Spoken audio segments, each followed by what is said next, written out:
restrictions are in place on the system or systems to be tested. Now, like with what's in scope, knowing what's out of scope or what shouldn't be done at particular times or in particular ways is also massively, massively important, and something that you'll be able to find out ahead of the initial scoping conversations. Restrictions can be anything technological, regulatory, legal, that can create constraints to how testing happens and when testing happens.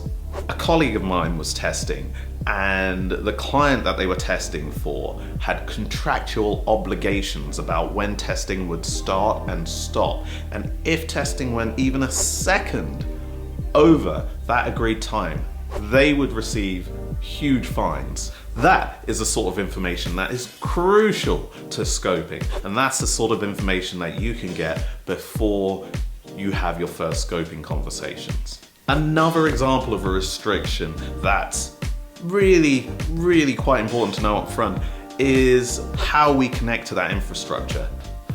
So an example of this was on a test that I was performing, and I had to connect to the client's VPN to be able to then RDP into the first machine. From this first machine, I could then RDP to the second machine, and then from that second machine, I could then start performing my testing. It made things a little bit more complicated, especially when it came to getting tooling up to said machine and getting results back from that.